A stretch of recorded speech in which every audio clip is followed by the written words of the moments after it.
reading mo, Pisces.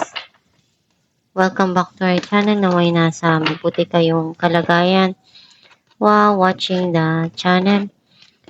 This is a general reading. Kayo nang bahalang magpalit-palit na situation nyo sa reading ko.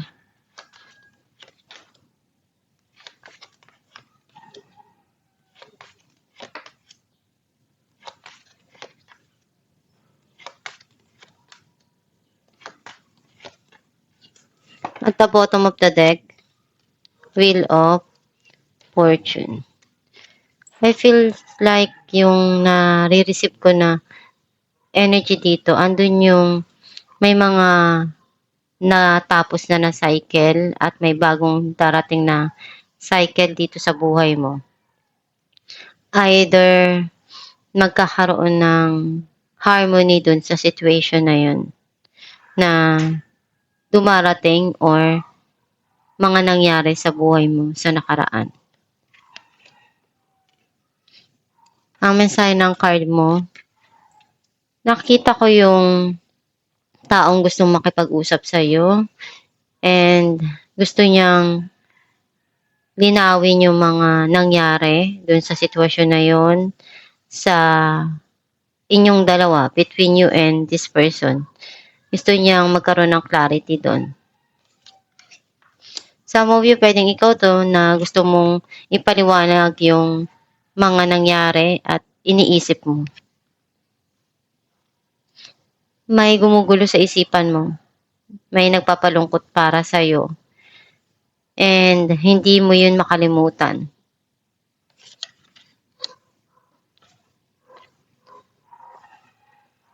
Andun yung gusto mong i-communicate kung ano yung iyong iniisip, itama yung mga nangyari, iayos. Kasi alam mo naman sa sarili mo kung ano yung dapat gawin eh.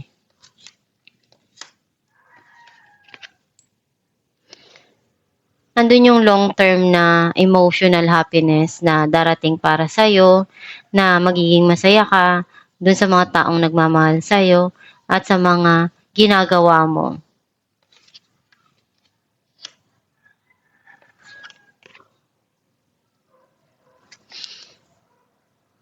You feel andun yung negative feelings na mayroong nang iwan sa'yo, yung nararamdaman mong sobrang kalungkutan to the point na naramdaman mong itong tao na to iniwan ka na hindi man lang nagpaalam sa'yo, ni hindi man lang sinabi kung bakit ganon, anong nangyari, hindi nagpaliwanag.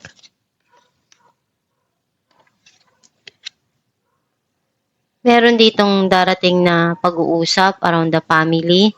Some of you nagkakaroon ng grow yung financial and celebration na darating.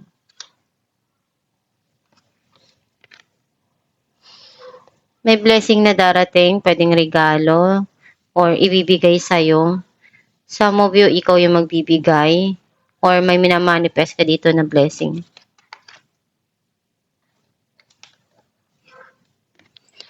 Sobra kang nasaktan, umiyak, andun yung sadness sa puso mo na gusto mong alisin kung ano yung pain na yun na nararamdaman mo isa-isa. Clarify natin ang Knight of Swords. Death and Ace of Wands. May pagbabago dito na mangyayari para sa'yo dun sa passion na yun.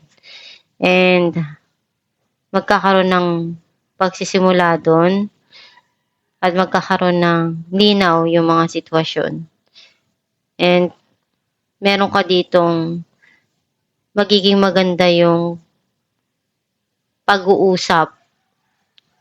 Kasi meron ditong kaakibat na passion to. Very fiery. Clarify natin ang Queen of Swords. Nine of Pentacles and the Moon. Masaya ka kung ano yung meron ka. masaya ka dun sa mga dumarating sa buhay mo. You keep it to yourself. May mga tinatago ka lang dito sa sarili mo na ayaw mong ipaalam sa iba. Clarify natin ang Five of Pentacles. Page of Swords and Judgment.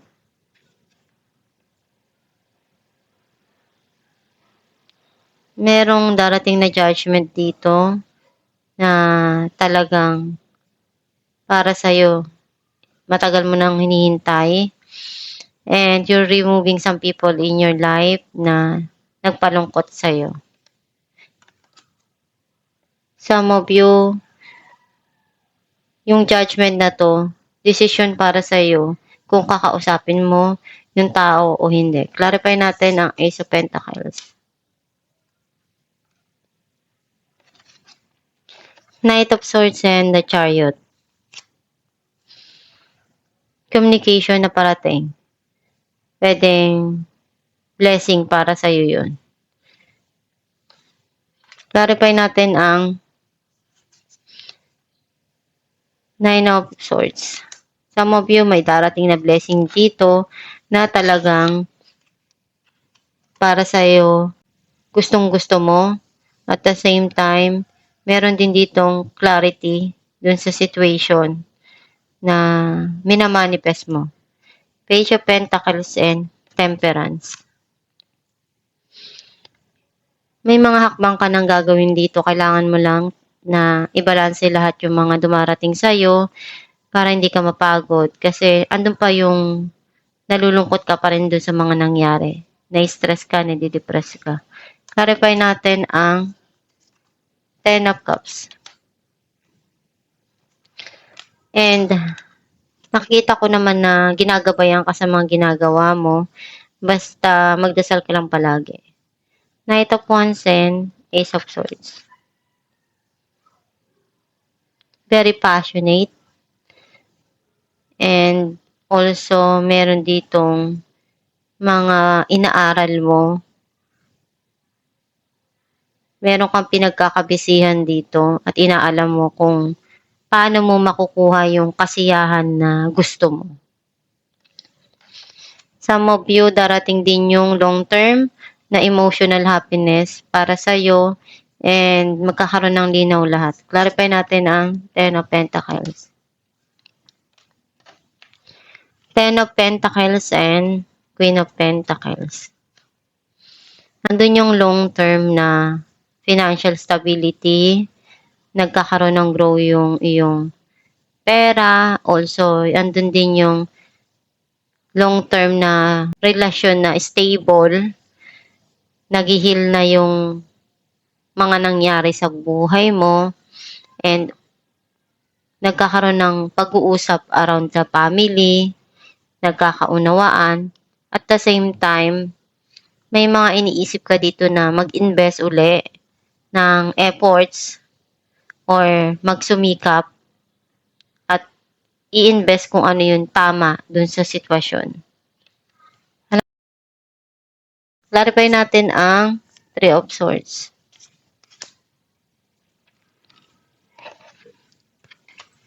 Two of Pentacles and King of Cups.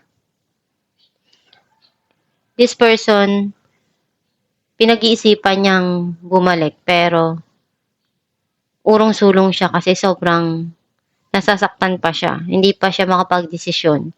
Gusto niyang ipakita yung pagmamahal na kailangan mo or iparamdam sa'yo. Pero magulo pa yung kanyang isipan, urong-sulong pa siya. Kumbaga, nandun pa siya sa pain. Kung ikaw naman to, may mga bagay ka dito na pinag-iisipan ng malalim kasi hindi ka pa ready. Magulo pa yung iyong isipan. Alamin natin kung ano mensahe ng iyong gabay. Steady progress. We acknowledge you for the progress you have made in remembering love in your daily activities. We can clearly see the contribution you're making to the world through your thoughts, feelings, and actions of love. ang mensahe ng iyong gabay na kung ano yung mga dumarating sa buhay mo, pagsumikapan mo lang at darating din yung para sa'yo. As long na ginagawa mo yung makakaya mo at binibigay mo yung best mo doon sa mga sitwasyon na pumapasok sa buhay mo. At magdasal ka lang palagi para magabayan ka, ihiling mo sa Diyos Ama kung ano yung mga pangarap mo at maging positibo lang sa mga pananaw sa buhay para yun yung outcome na darating para sa'yo. At itong yung reading Pisces, kung nakaresonate ka, kindly comment down below. Thank you for watching.